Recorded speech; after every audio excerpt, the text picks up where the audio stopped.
Welcome, everyone. This is Destin Garrick, and you are watching Evolved Masculine Tuesdays. Today, we're talking about American circumcision. You may have noticed this past week, I've been doing a lot of posts around this subject. I've shared a bit of my own personal history with the subject of circumcision in a pretty intimate manner that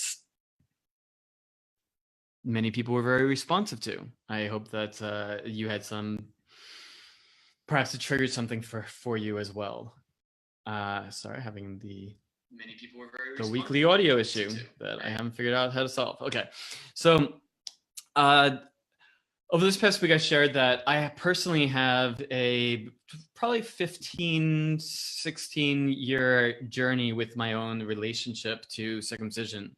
I was circumcised at 8 days old in a Jewish Brit Milah ritual. So in Jewish tradition, it harkens back to, the Genesis and Abraham being told in his 90s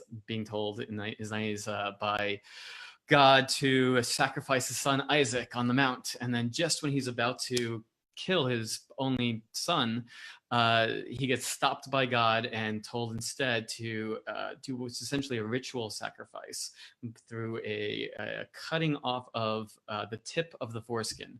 Notice that languaging, the tip of the foreskin. We'll revisit that in a bit. And then that this was to act as the covenant between man or the Jews and God, from which God's side would be to make a great kingdom, or from the Jewish people, from Abraham's descendants, which we continue to this day. Now, historical fact or fiction, I don't know, but how that has changed over the years is certainly an interesting thing to explore. How and why that touches upon like what we do in America, and the fact that as Jews we make up 1%, 3%, no more than that, of American culture, and yet during the time period where I was born, 1978, it's top 90% of all boys being born were being circumcised, meaning having their foreskin fully amputated shortly after birth. Why did that take over? Why did that become a big part of American society? And those rates have dropped significantly over these past 40 years. But it's still quite a bit, and it's still normalized in American culture. And particularly if you're speaking to people in my age bracket and older, it is so normalized that for many people, even questioning it sets off a firestorm.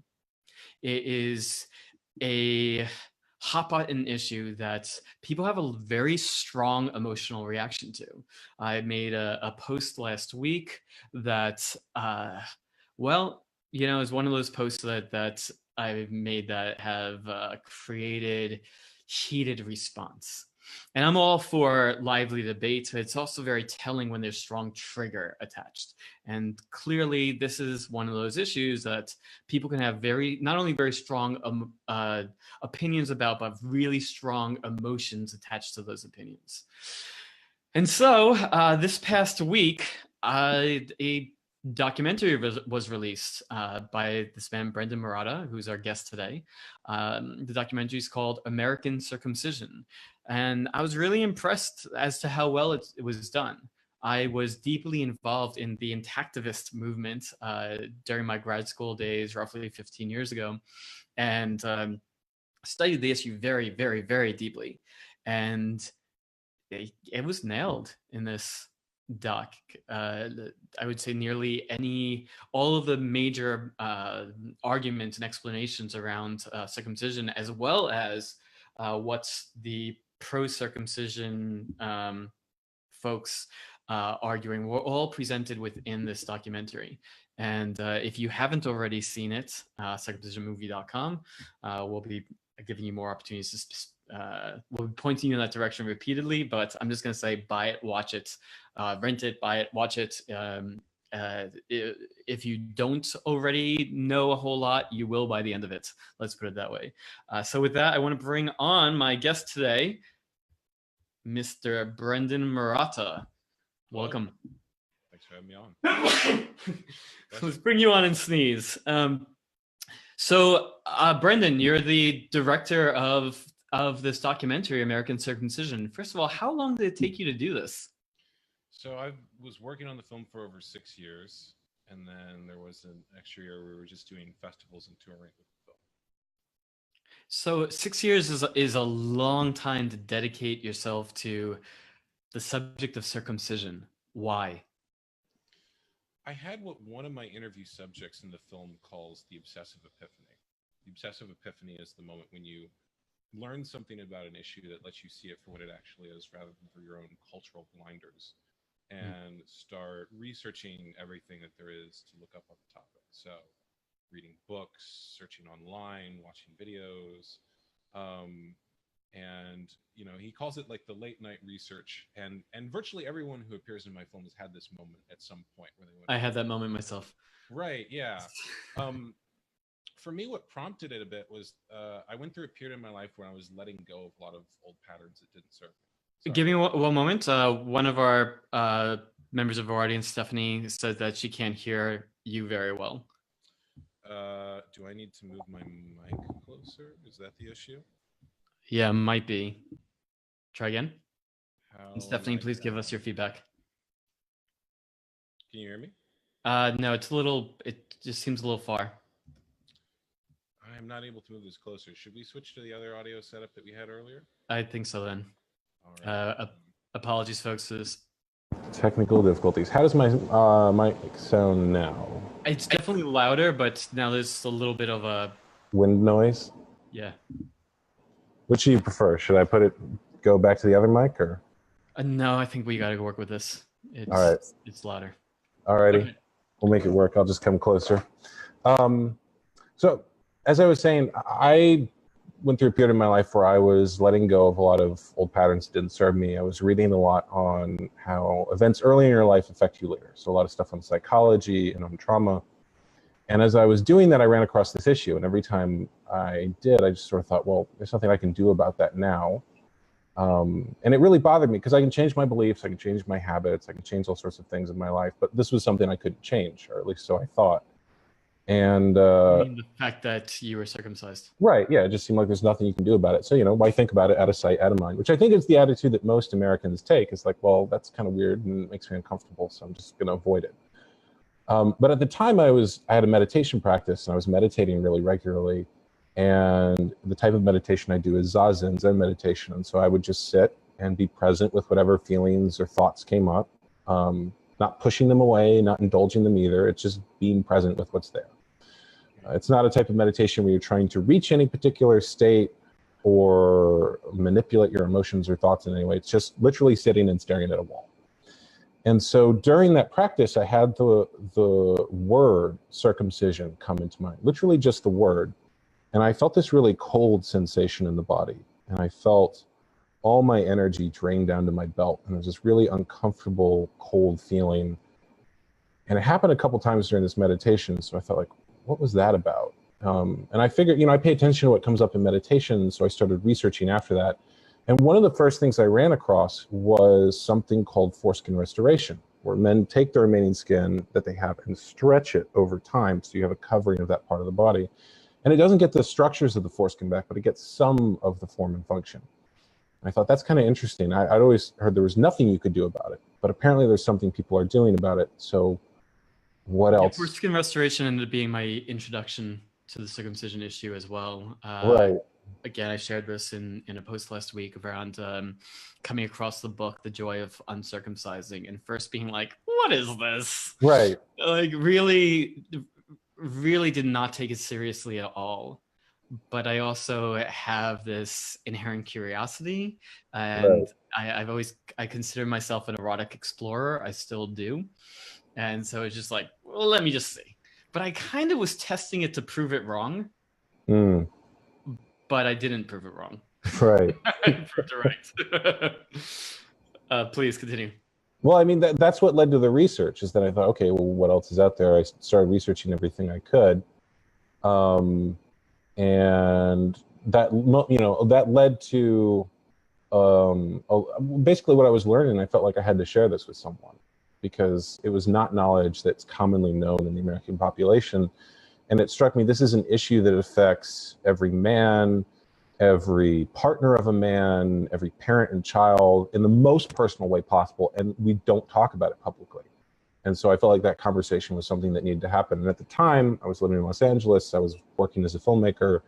And these are the skills that I have, and that's what I love doing. So that kind of was the natural way to go with it. Mm. And so I watched this. I watched your film last week, and you sent me an advanced screening copy as well, although I got to it around the same time everybody else did.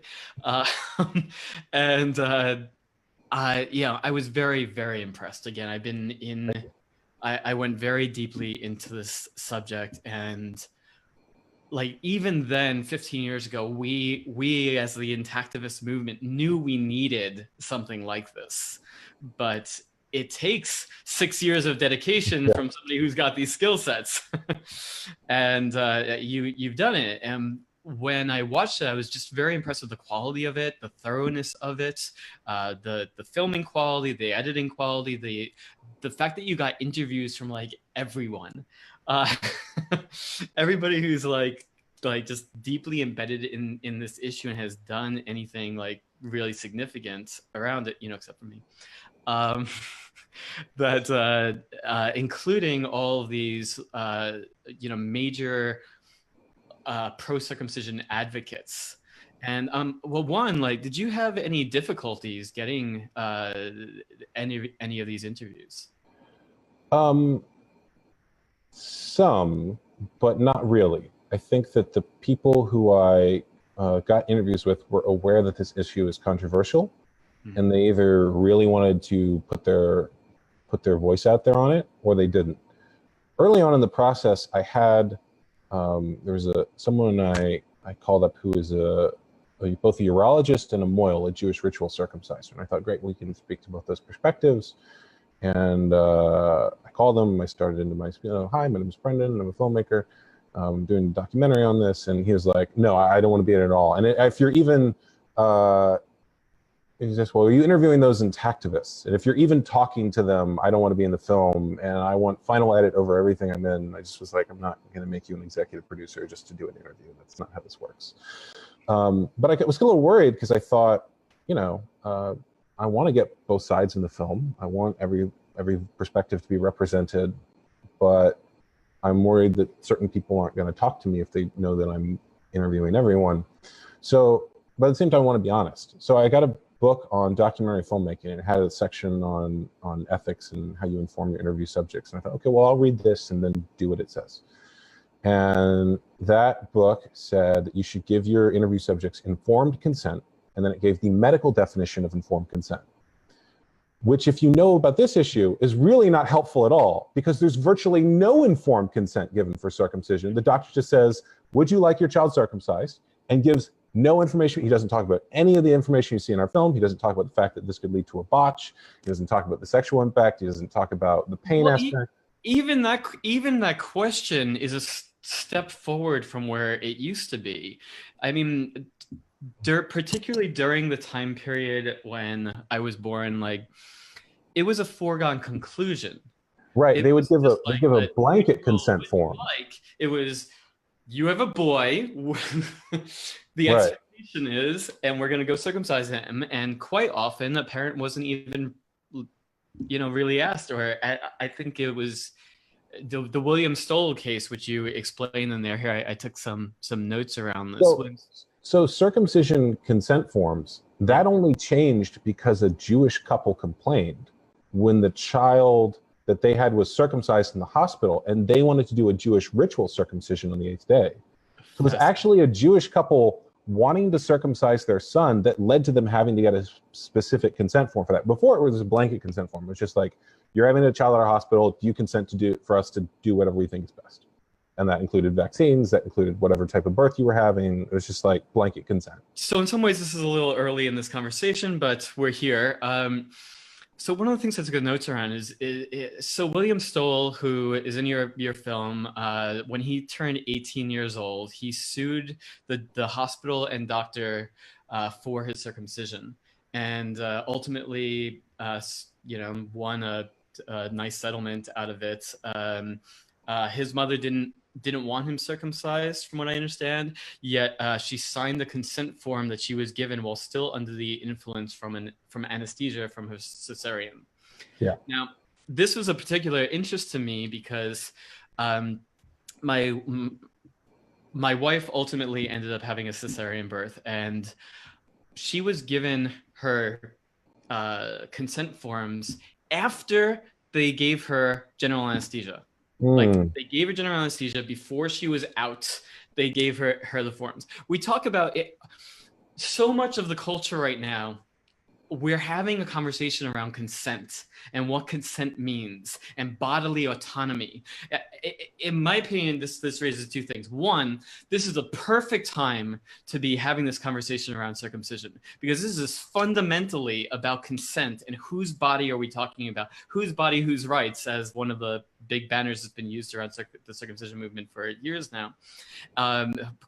Notions of bodily autonomy and notions of informed consent. Like, the medical community needs its Me Too moment. It is a foundational piece of where citizens, Americans, I can't really speak of the rest of the world, completely have our sense of autonomy and consent largely ripped away from us. And we just normalize it.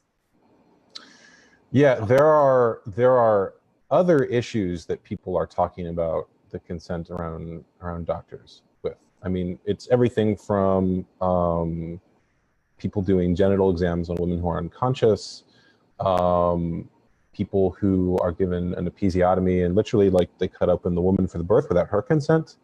I mean, there's a whole series of issues that this comes down to. And I think the medical industry is still working in a lot of ways off that 1950s frame of, I'm the doctor, I'm the authority figure, I tell you what to do.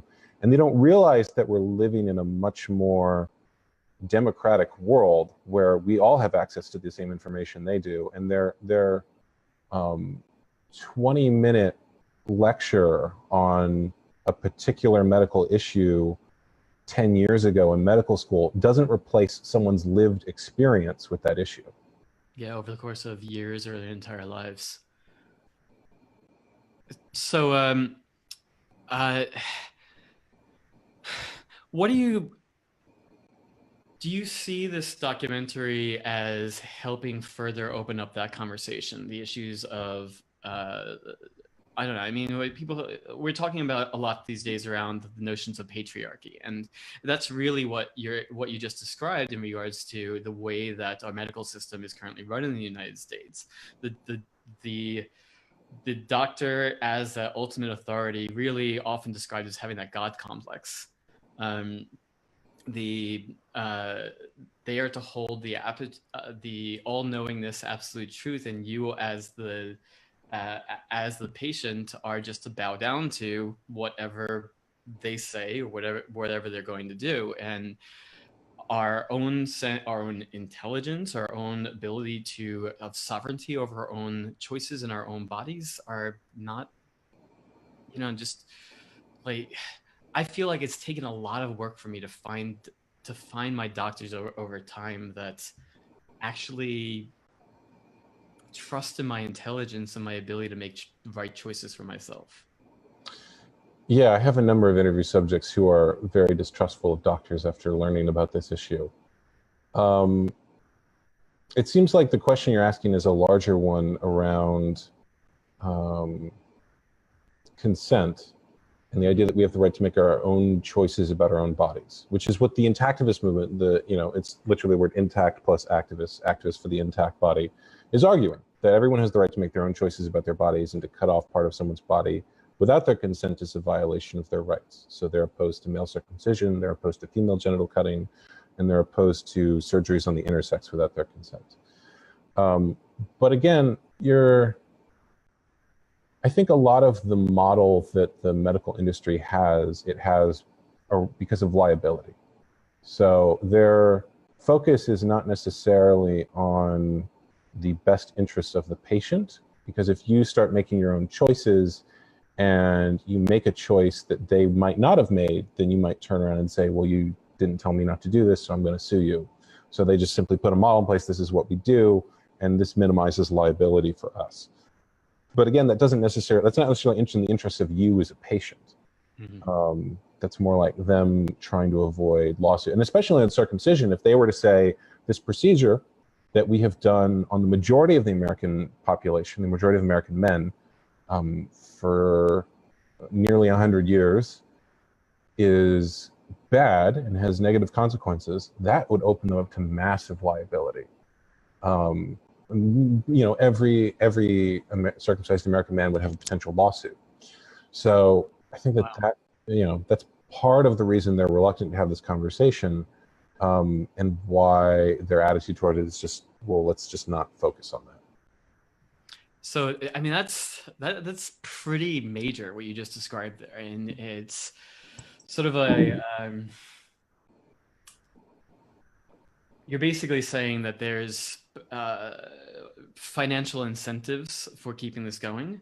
Both, well, you didn't speak to this part, both the financial incentives for the insurance money, et cetera, for doing the circumcisions, which you weren't speaking to, but then also the financial disincentives to actually address this and be like, oh, by the way, we were wrong.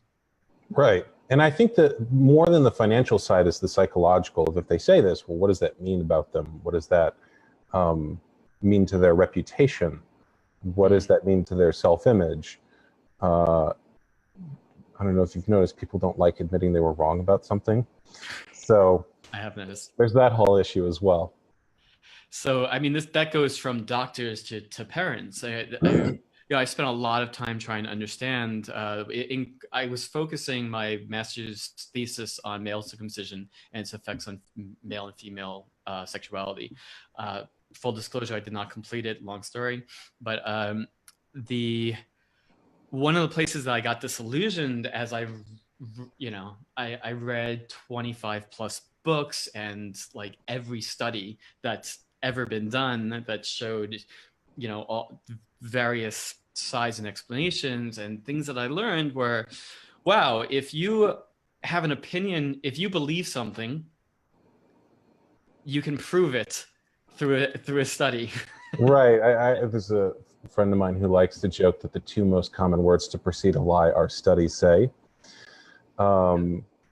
But I do actually think that on this issue, when you get into the research, when we do in the film, when we literally put scientific studies on screen and go through them, there is a story that's presented. And part of the issue is that the biases of researchers do often come into the research, and you can see it in the way that they do things. So for example, a lot of studies on circumcision and sexual sensitivity just test the head of the penis, the sort of mushroom gland's head.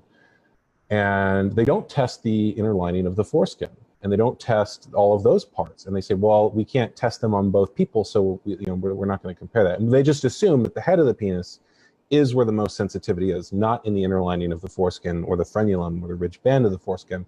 And when you test those parts, there's a very different story that's produced, and they're actually the most sensitive parts of the penis.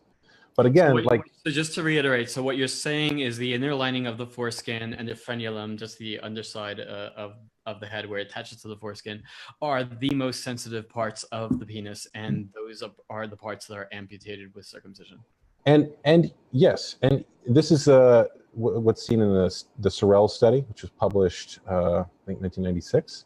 And if you're circumcised, you can actually test this on yourself. You could literally run your finger along the shaft of your penis and feel the tissue above the scar line and below the scar line. And I would bet that the tissue above is going to be much more sensitive. I wonder how much of our audience just whipped it out to test right now. I know there's one moment in the film where someone talks about Meissner's corpuscles, which are the fine touch nerve endings, and you have them in the palm of your hand. So if you like run your fingertips along the inside of your hand versus the outside, the inside's much more sensitive. And in that moment in the film, you see people in the audience, they're like, oh, like, that seems true.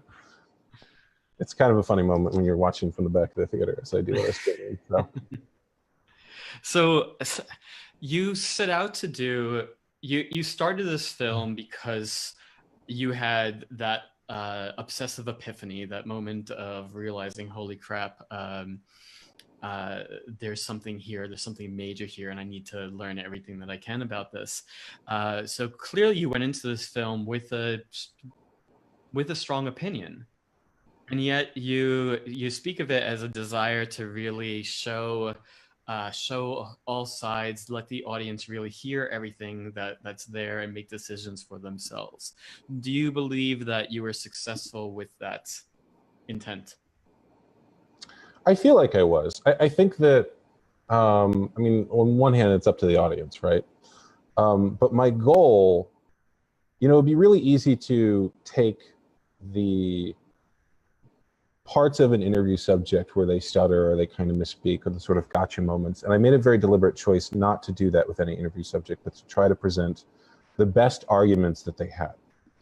And my thinking there is, if I sort of cherry pick, or if I only show one side, it's very easy to say, well, you didn't address this argument, you didn't address that, and so we can just dismiss what you've said. But if you take the very best of it and put the very best of one side against the very best of another, then it's a lot harder to dismiss. And every belief or argument or perspective someone might have, they'll feel like, oh, you acknowledge that. And actually, if you look at the research on education, if you don't address someone's misconceptions, they keep those misconceptions, but they keep them stronger. So they're like, well, I watched a documentary on that, and so I must know more. But I still have these misconceptions, and so now those misconceptions are stronger because my confidence in my opinion is stronger. So you actually have to address all of those things if you're trying to educate someone on something. And that's true, by the way. This is from research on science education, where you're educating people on things that are undisputed science, like the second law of thermodynamics. Like this is even true on research around things like that. So, and I think that that's really important too. For people who are trying to start a dialogue on anything, that you actually do have to acknowledge what the other people involved are saying. I would like to see more of that, quite honestly, especially in American politics. Right. So this show is The Evolved Masculine. We focus particularly around men's relationship to what it means to be a man in the 21st century, his relationship to, like, what does masculinity mean? We explore sexuality and how do we form healthier relationships to our sexuality, given that we're having really strong mirrors today that maybe a lot of our programming around sex is not very helpful. And as well as how we relate to women and the feminine. And it seems to me that circumcision touches all of this. Yeah, it is every identity level issue. It is sex, politics, and religion, all in the most personal way possible. So let's go through this piece by piece. How do you believe that circumcision affects men's identity as a man? That's going to be slightly different for each man. And it's really hard to, I mean, even psychological research on this issue, when you talk about that there's this sort of traumatic experience in early life, and does that affect people later in life?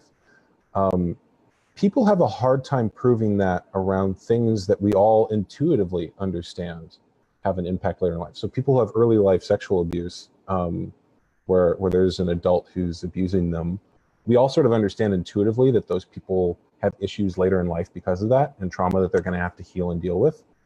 But it's actually even hard to prove that in scientific research. They can show correlations, but they can't really You know, every person's life experience is different. You can't do a double-blind study where like one group has this experience and one group doesn't, and they have exactly the same life path and experience, and you know.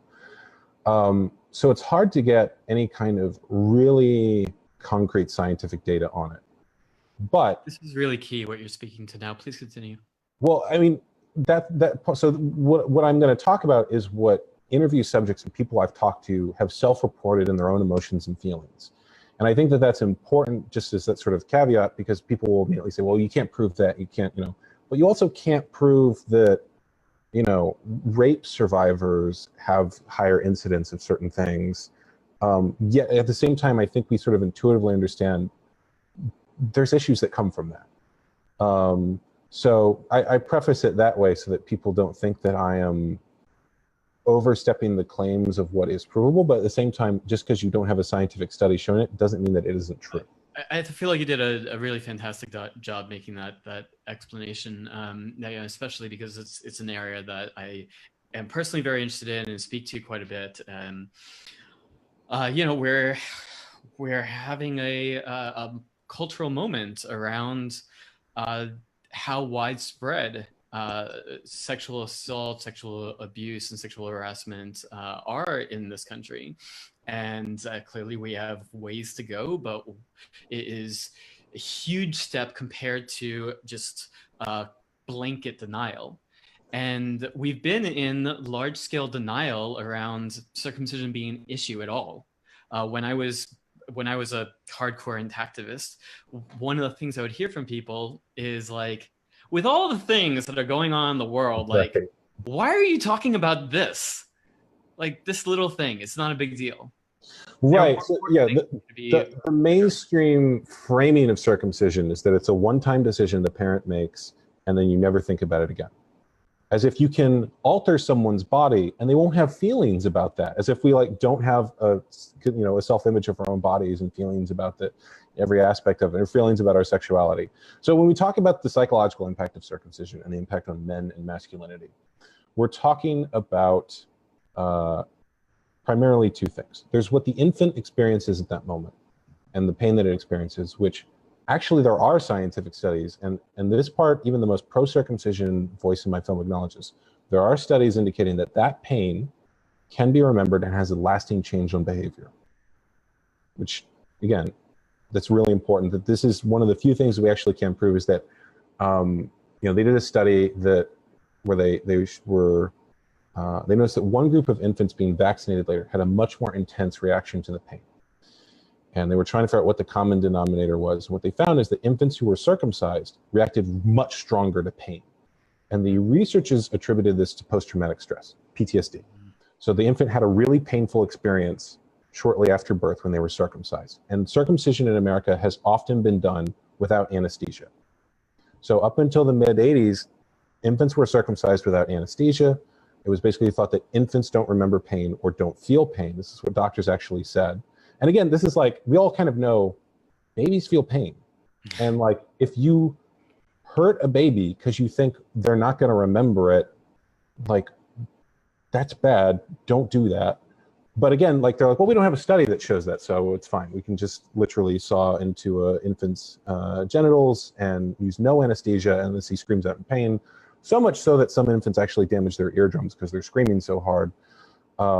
That's totally fine. So yeah, that actually was one of the other things that I initially learned, is that they didn't use anesthesia, because I'm aware of how smaller things can really deeply impact someone later in life. So things like being abandoned by a parent, or not being held. I mean, there are actually infants who die because they're not held when they're young.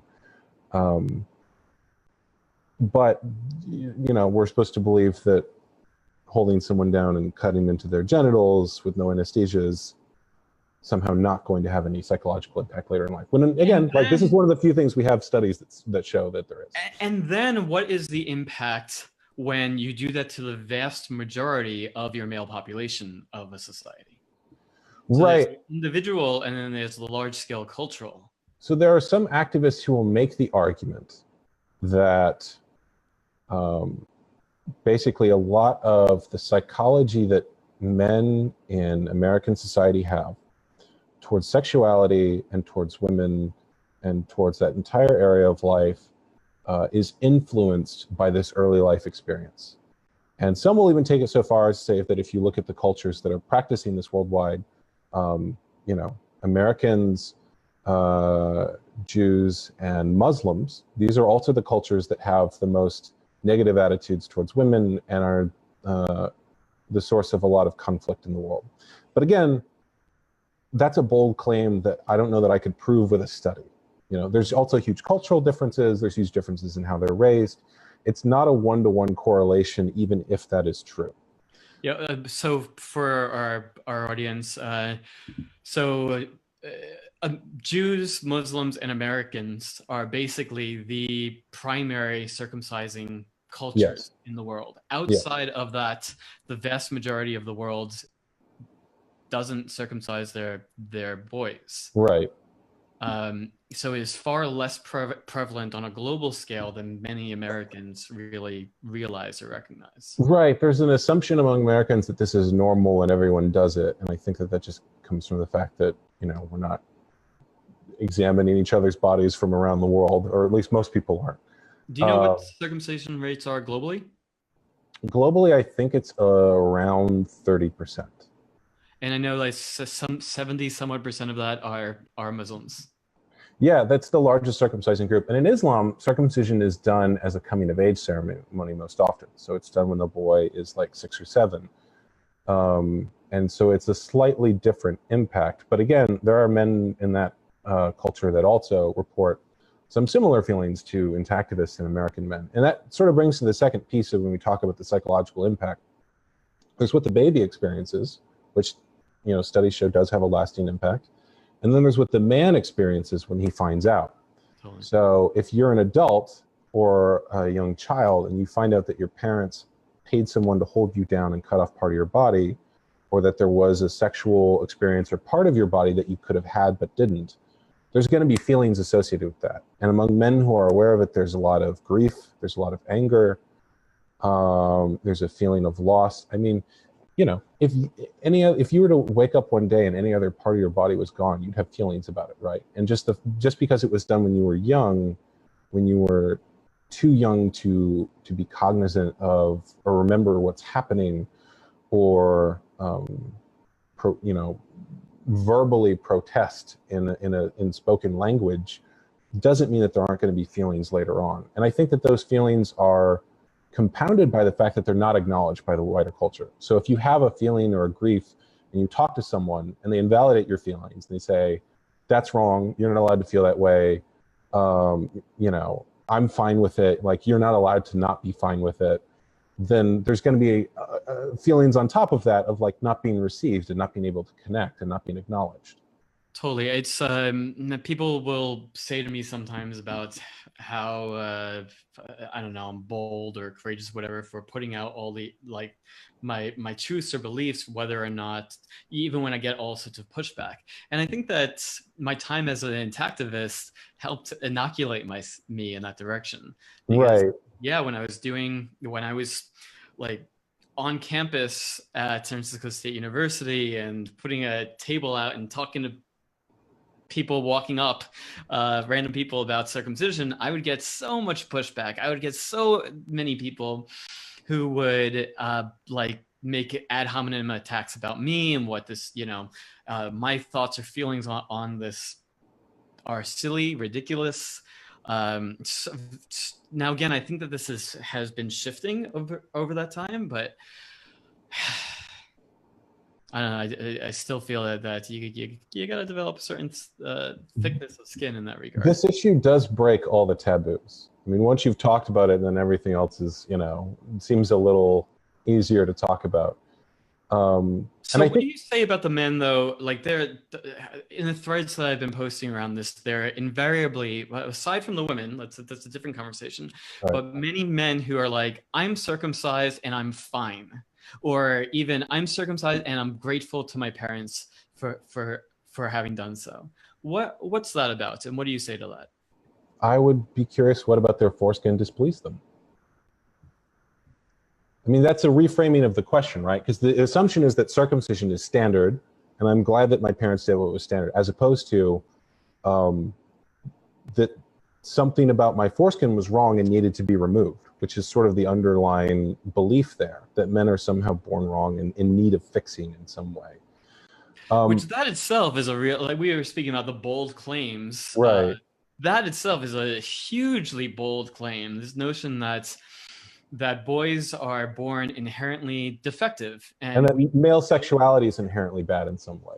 There you go. Altering. Yeah. So let's speak to that for those who aren't familiar to that. You know, that is a core part of American circumcision, particularly. Can you share on that? I actually want to jump back to the, you know, there's a lot of men who say, I'm fine, I don't have any problem with my circumcision. And I notice among that group, there is an unwillingness to learn new information about the topic. And the things in my life that I'm fine with, I'm also fine learning more about. Like you know, I am fine with the foods that I'm eating, but I'm not going to be resistant to, you know, learning more about that. And so I don't know that you can be fine with something and afraid to talk about it. That brings in something else I want to speak with you about. So last Wednesday or Thursday, I posted on Facebook, "Are intact / uncircumcised men better lovers? ? Did circumcision affect your sex life?" Firestorm! Right. Including people blasting, saying like, "How dare you, you know, frame things in this way? Like, this is a shitty question. You're body shaming men who don't have a choice about, you know, what you know, the way that they are, and on and on." And like, you know, I sat with this quite a bit, and I really landed where, in the way that you just described. If you really are fine, then asking a question like this isn't triggering. It's just, no, I don't think that intact men are better lovers. I don't really believe that circumcision affected my sex life, or actually, I think that it's affected my sex life in these positive ways because of the A, B, and C. If you're fine, you'd be able to have that kind of grounded, rational response. So it strikes me with that strong emotional, that there's a trigger there. Well, I mean, like, this is an area where men derive a lot of their self-esteem and self-image. So to suggest in some way that something about your self-image is bad or could, you know, incomplete is really triggering for men. And I understand where that is coming from. And I also understand why it's triggering, because it's like, well, there's nothing I can do about that, which again, but this is where I was just like, you know what? Well, a lot of people were triggered by that, and this is part of me is like, great, you know what? Good. I'm glad I'm glad you were fucking triggered, because as men, if this is going to change, if this is really going to change, and if we're not going to do it again, we as men, we need to have a reckoning. We need to have a real reckoning around the circumcision issue, especially those of us who have been circumcised. Like, this was fucked up. This was mass trauma. Notice I am not mincing my words here. This is mass trauma that we have experienced, and until there's a willingness to be eyes open on that, like we've had an epidemic of what we'll call consent violations, sexual assault, trauma, etc., and where nearly every woman I have ever met that I've gone into this conversation with has ultimately shared with me about their sexual trauma that they've experienced in their lives. So we are having a reckoning, finally, in our culture that's been a very, very, very long time in the making, and it is that reckoning that is allowing the change to finally really occur. It is not happening overnight, and it's massively messy, but a reckoning is occurring. We need to have that reckoning, and part of that reckoning involves, get riled up, have emotional feelings come up. And if I can be a little poke in there to disturb the comfortable and get you into a place of like, great. Maybe that was the first crack in, just coming to terms. Okay. There's my little rant. Go on. Oh no, do not apologize for that. That was great. One of my interview subjects makes a really good point later on in the film, which is she says that whatever you might teach a man later in life, you might teach him that it is his role to ask for consent, to be respectful of women, to not take what he wants, but to wait for it to be given, that on some level, he knows that in the earliest part of his life, someone did that to him. Someone decided what part of his body he got to keep.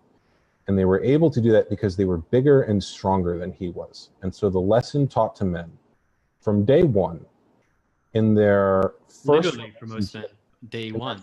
Day one, in their first relationship with a woman, their relationship to their mother, that if you're bigger and stronger than someone else, you get to do what you want to their body. Which is a powerful lesson. So, I mean, that's something that continues on. It's not relegated solely to the circumcision issue. Like as parents, though, don't we need to make decisions that are in our belief in the best interest of our child? Yeah, that is the sort of go-to pro-circumcision argument. It's like, well, parents make decisions for their children all the time. This is just another decision. And even if you accept that frame, which most people don't with their daughters, you couldn't say, well, I just thought female circumcision looked better. It was more aesthetically pleasing. It's healthier. It's cleaner. I think she'll have a better sex life with that. So we're going to just chop that part of the body off, right? No one would accept that decision with their daughter. So there's we understand that parents do not own their children. They are their guardians. Their job is to protect their child's interests, not necessarily impose their will on their children. And even if you were to accept that argument, then you have to demonstrate that circumcision is actually in a man's best interest, which, the majority of men who grow up and are intact and keep that part of the body do not ever need a circumcision and do not ever choose to get circumcised. And, if you talk to European men, they would be horrified to have that happen to them. So this idea that parents make decisions for their children so they can make any decision for their child, even ones which involve removing parts of their body and might go against their child's best interests, is like a really huge leap. So part of the actually foundational phrase of the Hippocratic Oath that doctors take on is first do no harm. And then I kind of view as related to that is this notion of minimal invasive action, I think is the phrasing around it. So Right. this idea that what is the least that needs to be done in order to have the effect that is being desired, right? So all these things that have been that are currently being put out on the pro-circumcision argument, it seems to me that it violates both of these dictums. First, do no harm. If you're amputating a part of a person's body, a part of his penis, not sure that follows as first, do no harm. And as far as being minimally invasive, if your reasoning is cleanliness or your reasoning is decreased likelihood of UTIs, or even your reasoning is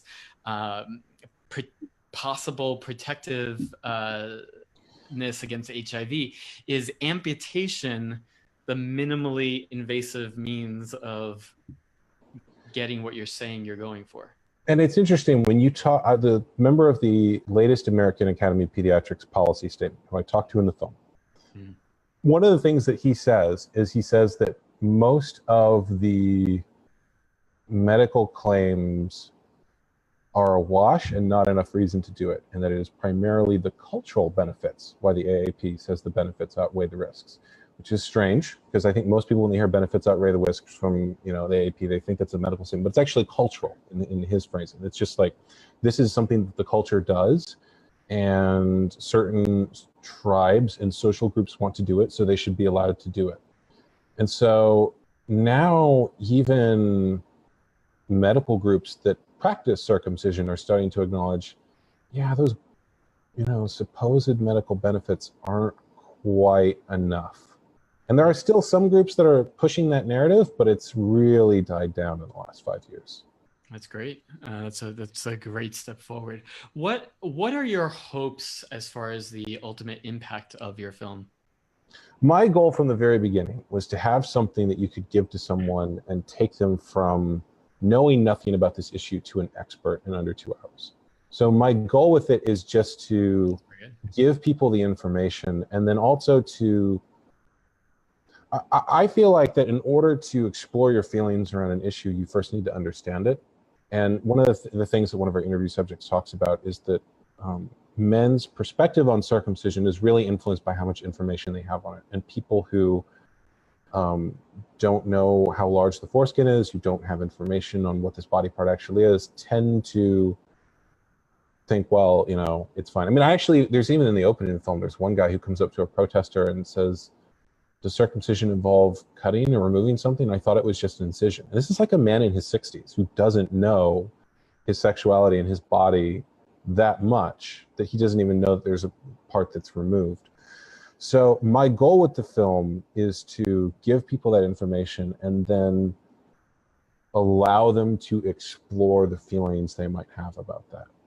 And how far that goes and how far that reaches is in some ways beyond my control. I'm obviously doing everything I can to make it go as far as possible, but I feel like that's pretty much it. It's just to allow people to have the conversation and start opening their minds to the issue.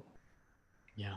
I'm curious, the pro-circumcision advocates that you put into the film, how have they responded to the completed film? I haven't heard a lot from them, to be honest. And I think that there is a general desire from pro-circumcision groups to ignore the intactivist movement and pretend like it doesn't exist, because there isn't, they're not that media aware. So for example, there's a talk coming up at the next American Academy of Pediatrics conference that refers to intactivist and protest groups as trolls, and talks about how do we handle these, online trolls. And they don't realize that this is an organized human rights movement. It's not, it's not like a few, they're sort of in their own bubble in a weird way. Like one of the people I interviewed on the pro-circumcision side, he doesn't have social media. He spends most of his life on like a 5-minute commute through a Jewish neighborhood to the building where he works. And like they're just not that aware that there's this larger cultural conversation happening that could affect them. And yeah. So speaking of, one of the arguments that comes up is this notion that those who are fighting against circumcision are really just doing it as a bludgeon point, as an expression of their anti-Semitism, essentially. And I'll also say that even when I was doing my hardcore intactivism, some Jews said that it was proof that I was a self-hating Jew. What are your thoughts or responses to this? Right. So the argument is that people want Jewish children to grow up safe and happy and loved because they really hate Jews. I mean, when you frame it that way, it's a little absurd. And I understand why someone might think that if they know nothing about the issue. But in the intactivist movement, I mean, there is a significant Jewish representation, far more than the general population. Significant Jewish representation. Yeah, right. I mean, 25% of my cast is Jewish. So I feel like that is just an ad hominem to dismiss the issue, because they're not willing to argue the merits of it. And even if you say that this practice, which 98% of cases in America are not religious and have nothing to do with Judaism. Even if you're going to try to say that this is like, you know, only Jewish, then why is someone else's religion and practice on so many American men's bodies? I mean, I actually feel like that argument is in some way self-defeating. Like they're saying this is, you know, they're in some way like taking credit for the whole issue, when actually the majority of circumcision in America is not religious. I mean, even if you circumcise a Jewish child, that does not count as a religious circumcision unless it's done on the 8th day with certain prayers and religious practices. But I just feel like it's a way, you know, Jews are circumcised. Quite a few Jews are circumcised in a hospital outside of that birth type of environment. You know, I went to a conference for activists, and there was a Jewish activist there who was talking about how they'll tell Jewish men like him that he has to be circumcised in order to be Jewish, and that's why we have to keep this practice up. But when he as a Jewish man says, I didn't like this, I didn't consent to this, they say, well, you're not really Jewish. But he's had to pay the entry fee, so to speak. So there's this weird double standard that happens of, it's like almost like a no true Scotsman argument of like, well, you're really only actually Jewish unless you agree with everything that we want to say, not all of the traditional, you know, like not just because you're actually Jewish, essentially. I remember, so I was raised Jewish, somewhat secular household, but grandmother was an Austrian Jewish Holocaust survivor that was put into me from a very young age. Loads and loads and loads of Holocaust related stories, books, films, personal stories, and bar mitzvah, and then another 2 years of going to synagogue and Jewish schooling following bar mitzvah. And I was really into it. Like I was very into my faith. Somewhere around 15 years old, I started to have a crisis of faith. And when I spoke to my rabbi about my crisis of faith, I actually felt really affirmed by him of like, this is good. Like it's good to question it all. It's well, for one, the only way, I think he just said to me that the only way to find a true, deep, and lasting faith is to come to a place of deeply questioning everything. And I mean, you know, that was 25 years ago. I still really appreciate him for that.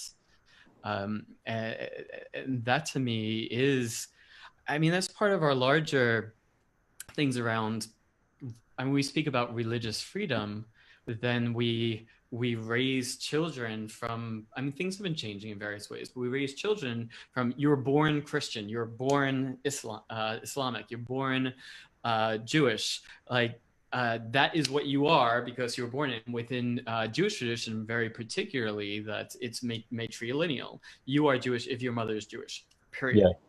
Yeah. So it's, where is our, we have the ability in adulthood to turn, does that fit? Is that what I, you know, how I want to practice and believe throughout my life? But then when circumcision is, there's a permanent mark on my body.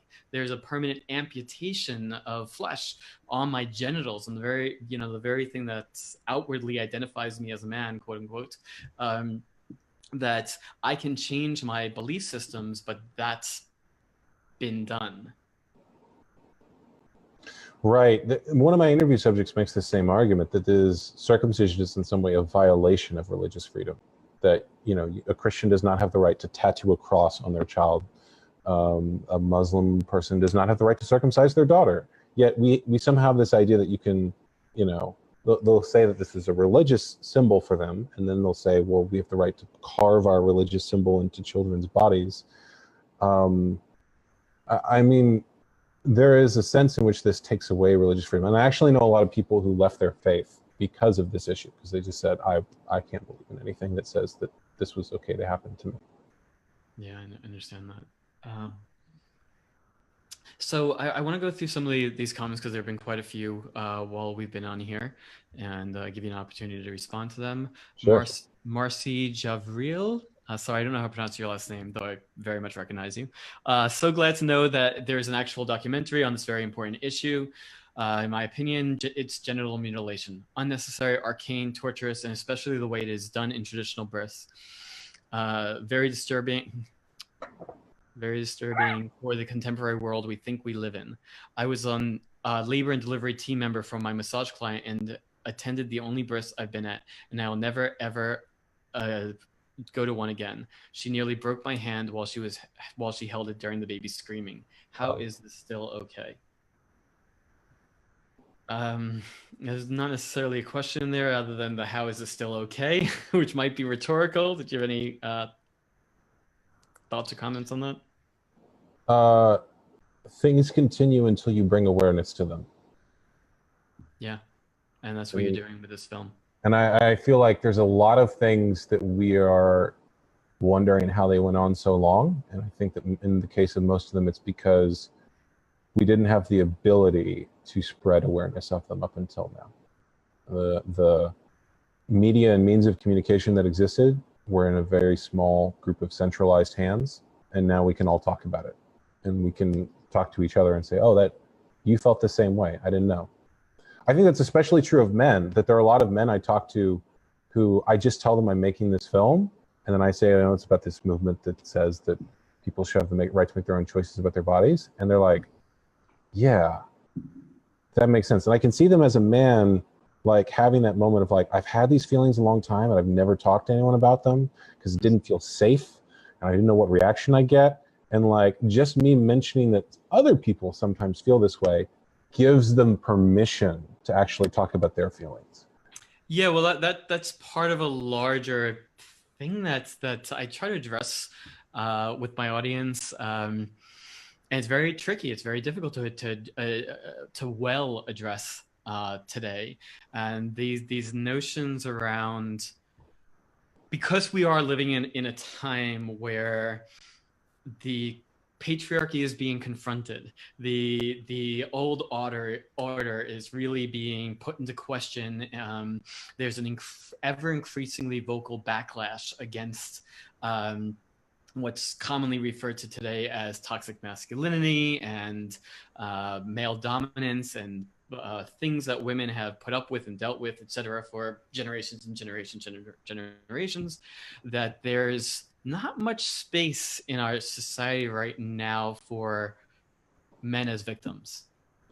Right, yeah, because the narrative that exists is basically that sexual abuse is something that men do to women, and that men are the perpetrators and women are the victims. And so people are reluctant to see ways in which men might have also experienced victimhood. And I think it's really, it's a counterproductive narrative, because what I think women are asking for from men is greater sensitivity to their boundaries and feelings. And so if you want greater sensitivity from men, then don't cut off the most sensitive part of their bodies. Right, and don't attack them when they're being sensitive to their own feelings and emotions. So it's like, I want you to be more sensitive. It's like, okay, these are the ways I feel hurt. And they're like, you're not allowed to feel hurt. Oh, okay. Well, I guess I'll just not be sensitive. Yeah, there's a greater empathy that is possible. I mean, I think even in the case of this particular issue, the foreskin is the same structure, the same nerve endings as the clitoral hood. And so there's even an analogous thing that happens in the body where, women sometimes complain that men don't understand their bodies and their anatomy and their sexuality, but they're missing the part that would allow them to have the same experience on their bodies. Yeah, one of the things that I found really fascinating when I was exploring this issue is how the foreskin, especially the inner lining of the foreskin, is in many ways the most feminine part of the male genitalia. And so we're cutting away the most feminine aspect, the softest, the most sensitive, the most fragile, and yes, the most pleasurable components, the pinkest, softest parts. Right. And if you go back, by the way, to tribal societies and their symbolism around this, I believe it's the Dogon tribe, one of the earliest mythic accounts of circumcision. What they will say is that the foreskin represents the feminine in the man. It is wet, it is receiving.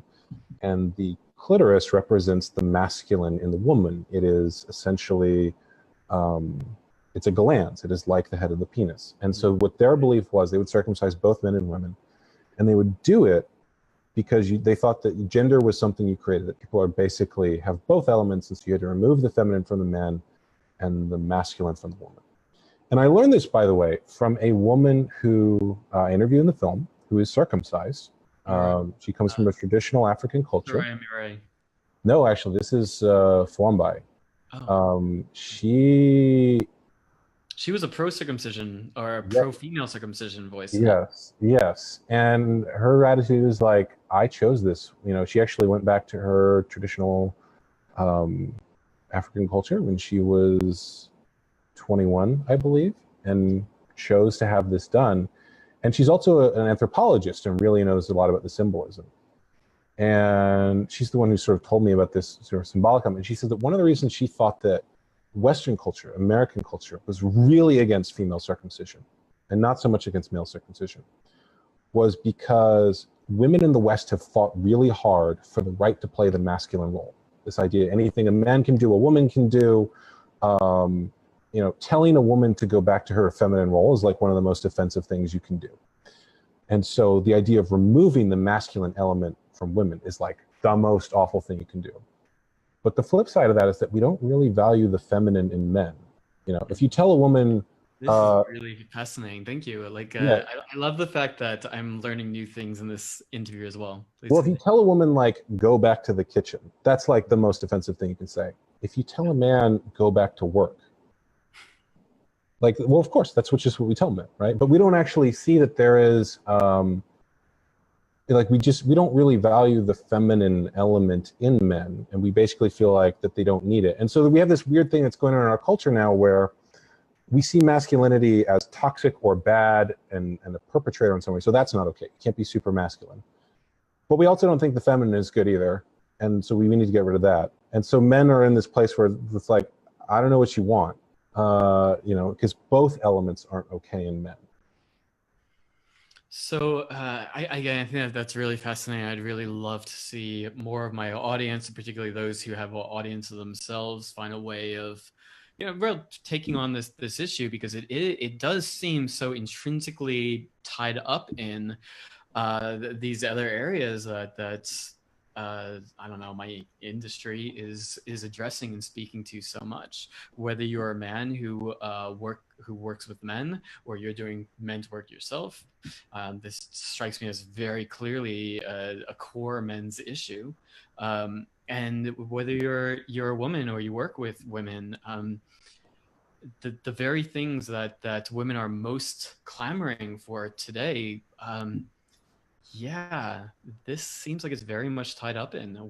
You're right. A huge foundational piece is this call for men to be more sensitive to the needs, wants, desires of women, to their boundaries, to their voice, to be able to receive them, and arguably circumcision cuts into our ability to do all those things. Clearly, it's still possible. I'm circumcised, and I'm pretty decent at those things, but it would seem that we would want to get rid of whatever barriers that to that greater sensitivity that we can.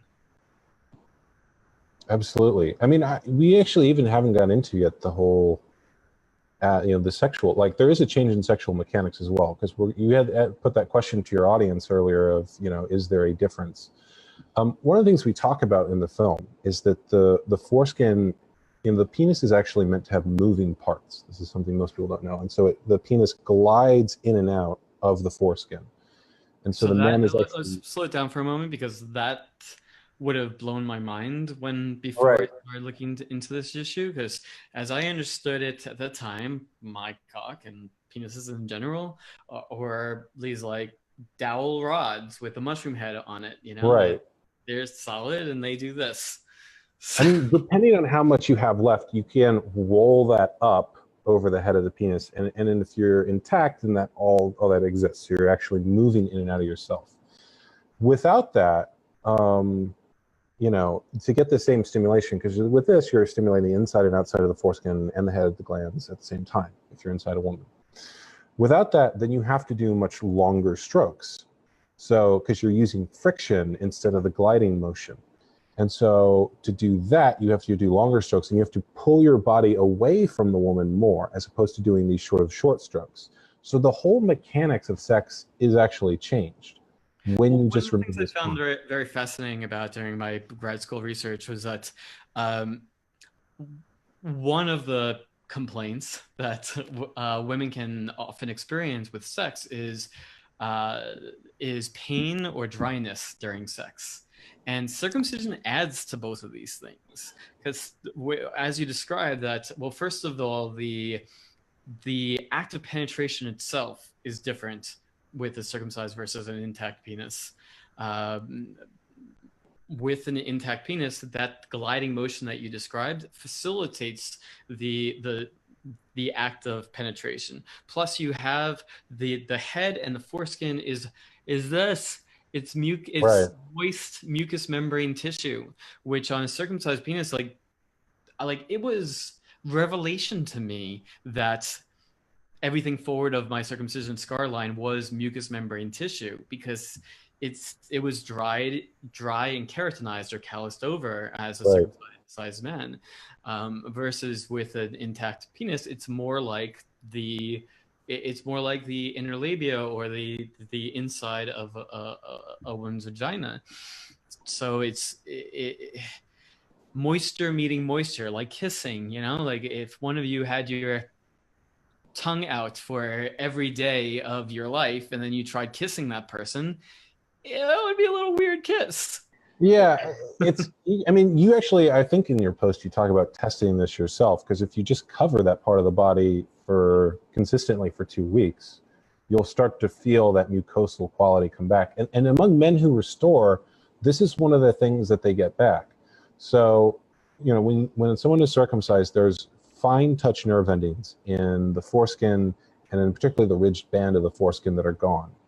But you can stretch the remaining skin over time to have a covering, in which case you do get back the gliding motion, and you also get back the sensitivity in the head of the penis, because it's covered again. It's not dry. I mean, you know, if you're not averse to looking at such things, you can actually go online and see, like, the circumcised penis is very dry. It does not have natural lubrication, because, you know, it'd be like if you stuck your tongue out for a week straight, like it would be less wet. And the intact penis has natural lubrication that occurs. And it's funny because people will try to like demonize that and make it bad, but then also America is the largest market in the world for personal lubricants. Like in nature, you don't need to go buy a lube at CVS to have sex. That doesn't make any sense. And the second largest market in the world for personal lubricants is Israel, which kind of interesting that it's also the two countries that practice circumcision. That's fascinating. Yeah, so among intact men, you don't necessarily need, like, intact men are producing their own lubrication, so it's not just on the woman to be wet or for them to use a lube of some kind. There's actually both partners producing lubrication. Yeah, again, very, very fascinating, and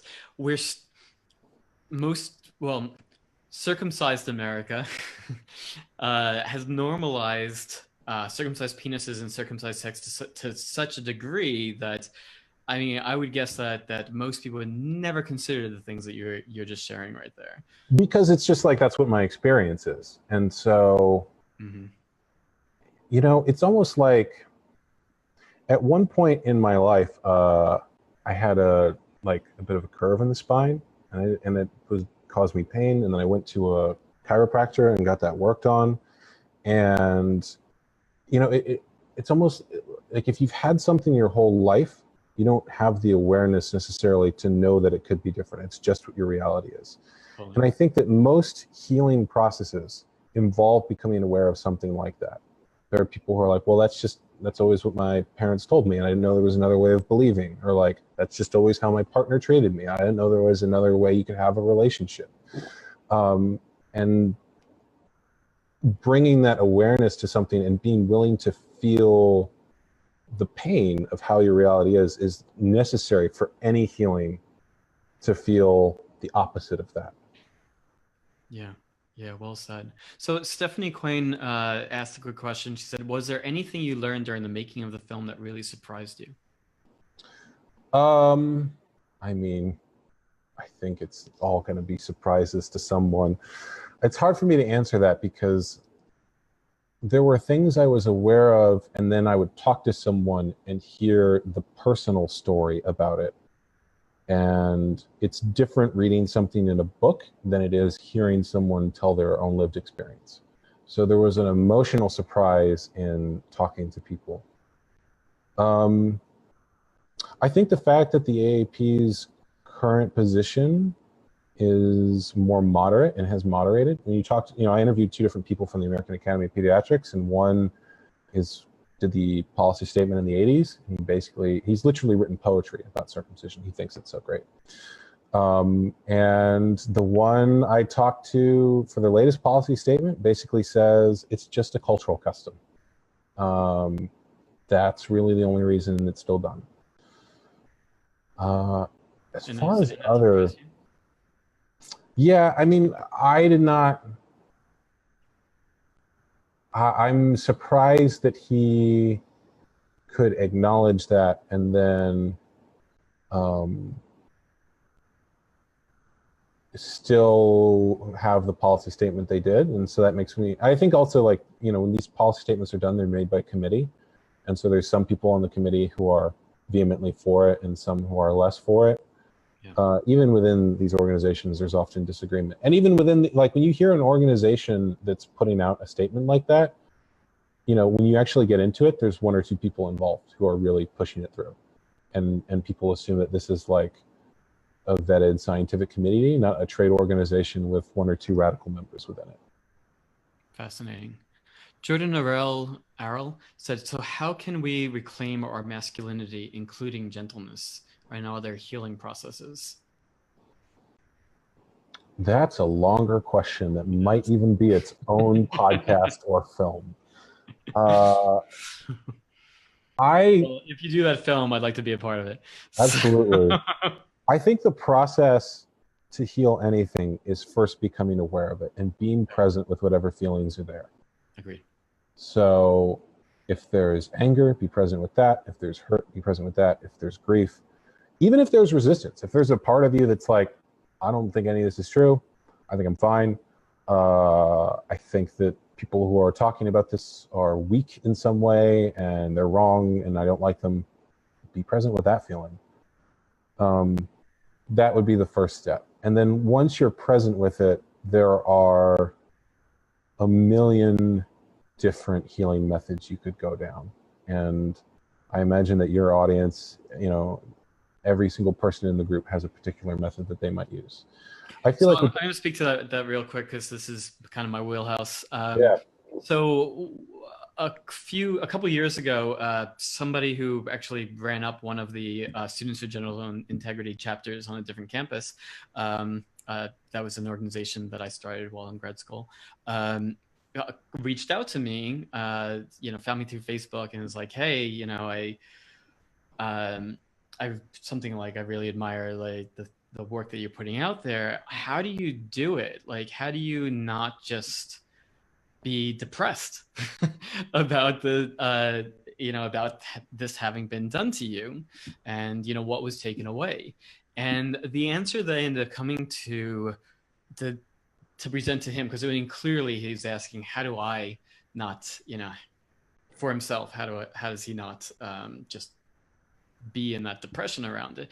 I'm like, well, especially while speaking about it and fighting for this change, I believe you need to be doing something for yourself, like be in active exploration of your own sexuality. Because while I may have had a sizable part of my genitalia amputated and forever gone, and there are things that I will never know and never experience, which quite frankly does piss me off. At the same time, I can have multiple non-ejaculatory energetic orgasms and full body orgasms that move through my entire body. I can experience subtle energetic sex in ways that our culture doesn't even speak of as being possible. I've explored kink and BDSM. I've explored the primal animalistic aspects of my sexuality. I've explored various aspects of gender expression. I've explored, I mean, you name it, I've explored it. Maybe there's a connection between the two. I don't know. What I can say, though, is that our sexuality is so enormous. The capacity is so enormous. You can be in active exploration of what am I capable of, and spend your entire life discovering new things and discovering new things within your body that most people will never know regardless. So you can have that as a larger focal point while still helping address that, and this is fucked up and wrong and we need to stop it. You know what's interesting is that the method of exploration you're talking about to go into the positive is the same method of exploration you'd use to go into the negative. The same way that you're fully present with a part of yourself that feels grief or sadness, you can be fully present with a part of yourself that feels joy and ecstasy. Very well said. Very well said. And so one of the methods that I teach my men, especially those who I'm working with around sexual self-mastery, is what I call erotic self-exploration practice. So almost every man has some masturbation habits, and they're usually very habit-oriented, and often, eyes are on a screen and hands going up and down. And they come and then go on with their day. But whatever it ends up looking like, versus an erotic self-exploration practice being about being present with your body, not focused here, but in here, tuning into subtleties in your body, noticing what's happening in your body, being in a full exploration of your entire body as a foundational piece of getting to know this and what it's capable of. And it really is a masturbation as meditation. So being present with what is, and that process often brings up a lot of emotion for a man, especially in the beginning. I will say that I feel like learning about this issue has actually improved my sex life. Because before, I think this is the awareness that a lot of men have, is like, it feels good on my penis, which is kind of like, it's a sort of generalized feeling, as opposed to knowing what the sensation is above the scar line or on the frenulum, or feeling what each individual, like, because the penis does have individual parts, and knowing like this is what each individual piece is feeling. And that practice can be extended to every other part of the body and every other feeling you might have during sexuality. Yeah, very, very well said. So, we're nearly an hour and a half in. Well, is there any last major messages you'd like to leave our audience with?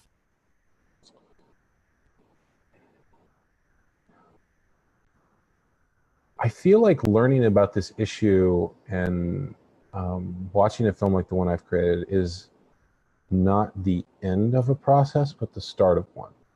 Because once you start exploring this, then there are other things it opens up. It opens up your conception of masculinity, of sexuality, of how we treat children, of the relationship between parent and child, of the medical industry, even of how the media reports certain things. And so I feel like this issue can be a catalyst for a lot of other positive changes and a greater awareness. So my invitation to your audience would be to let yourself continue to explore it and be present with whatever feelings come up, because this is certainly an issue that brings up every type of feeling you might imagine. Yeah, wonderful. And where can I find your film? The film, you can find it on CIRCUMCISIONmovie.com. We are on Amazon and iTunes and all the places you buy films. Yeah. So if you watch this far, you clearly have enough interest. Watch the movie, get the movie.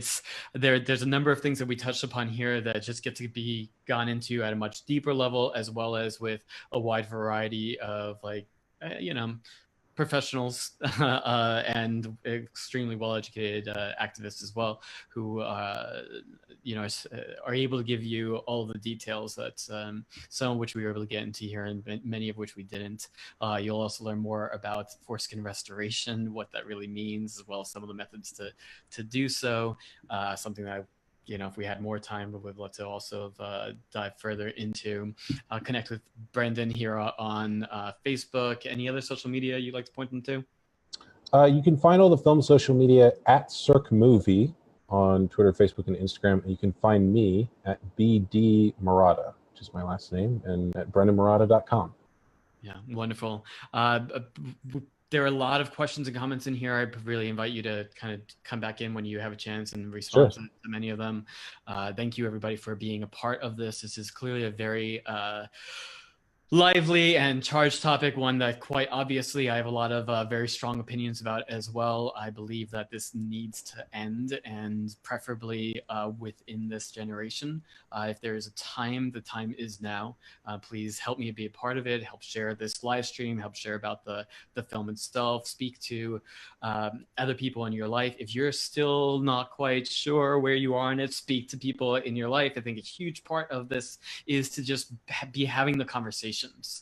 Again, much like our Me Too movement and other things, if we really get this conversation really going, we're going to see changes regardless. So engage with me, engage with Brendan, engage with people in your community.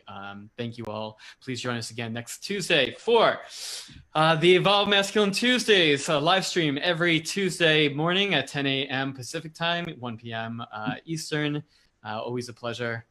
Thank you, everyone. Thank you, Brendan. Thank you.